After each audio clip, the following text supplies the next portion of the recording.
Of course, I have to blame Sonny Belwani and Elizabeth Holmes. I mean, they're the primary two. I mean, they're the co-conspirators who created this mess.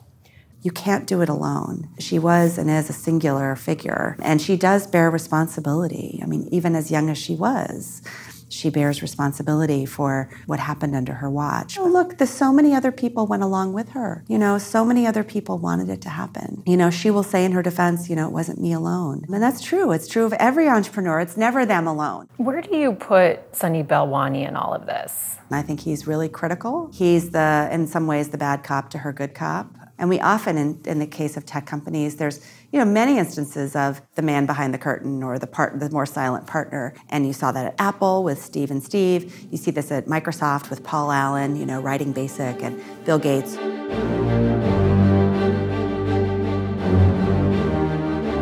I'm not sure the investors were wrong because I'm not sure they ever fulfilled their own obligations and responsibilities.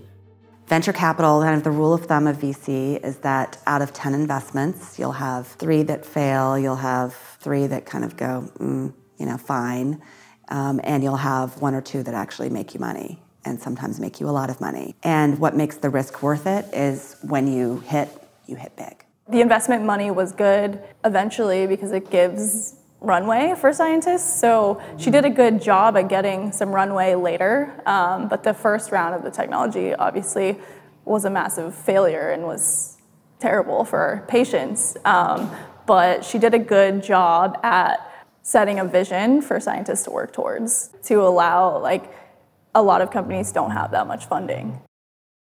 In private company investing, the prospective investor has to fill out a very detailed form that says, I understand the risks. I understand that, I may not get any return on this. I understand, furthermore, this will not affect my net worth. They're accredited. They're accredited. Sophisticated, actually, I think is the term, but and nobody did. I mean, they all filled out the form, but nobody did the work. I didn't see them storming the gates and going after the board saying, hey guys, you got to, in fact, the board was telling Elizabeth, you don't have to do that, which I think she got bad advice. In announcing its settlement with Holmes, the SEC posed Theranos as a lesson for entrepreneurs, warning that innovators who seek to revolutionize and disrupt an industry must tell investors the truth about what their technology can do today, not just what they hope it might do someday. I believe that the SEC did not have jurisdiction. I think the SEC has got a great role to play in public markets and all kinds of other things like that. But I'd hate to see them get deep into the venture community and the startup world. It's a fine line between that and, the mom and pop business, believe it or not. There are some people who say that Elizabeth Holmes is being held to a public company standard. Do you think that that's a valid argument? I think there's some merit in that. One of the things, particularly the last decade of Silicon Valley, kind of the decade since the Great Recession, that has been different has been the private markets have dominated more than the public markets. Companies would go public, they'd have to go public. I mean, Intel went public when it was 3 years old, Netscape went public when it was less than 2. The way you raise capital was on the public markets, and with that came accountability. And now, in the last decade, it's harder to go public, right? New regulations post-recession.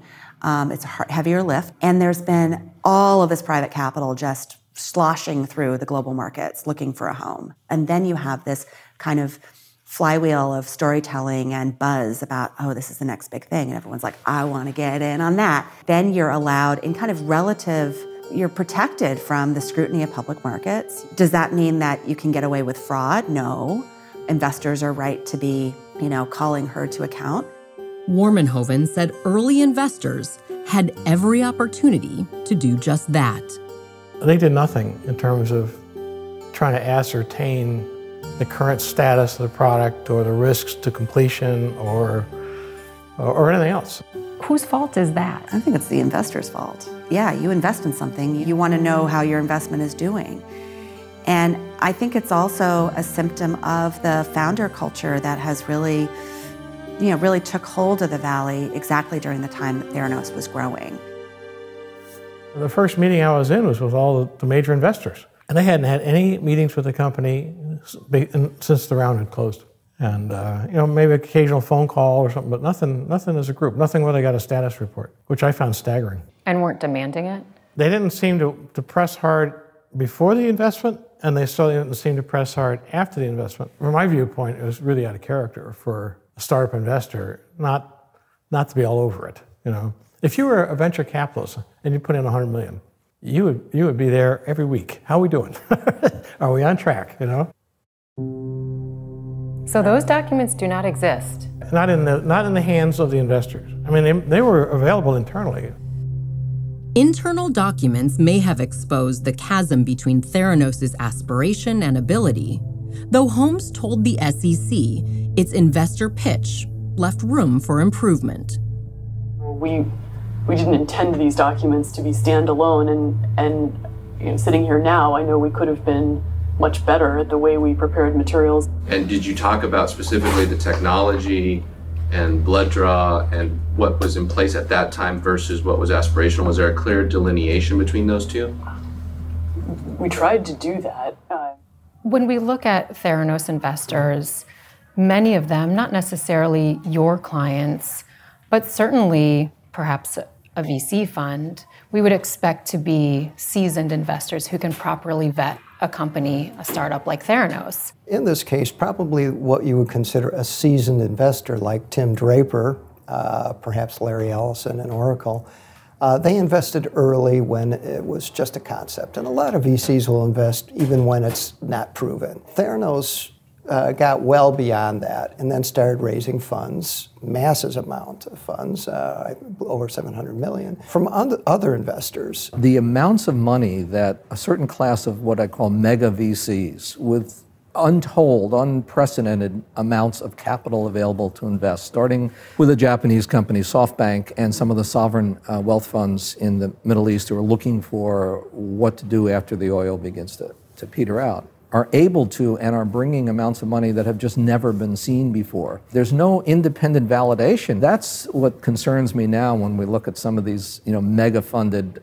companies like WeWork and Uber, that it hasn't been vetted as much as you would normally hope and expect from at least an independent venture capital set of players. And that adds to the board and the CEO, and here we are.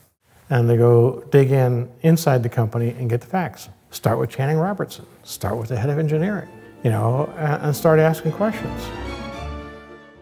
Hi everybody, Alexis Keenan here. Yahoo Finance wants to extend a huge thank you for watching our YouTube channel and to tell you that there's a lot more here that you can check out, including Yahoo Finance's very first documentary film, Valley of Hype.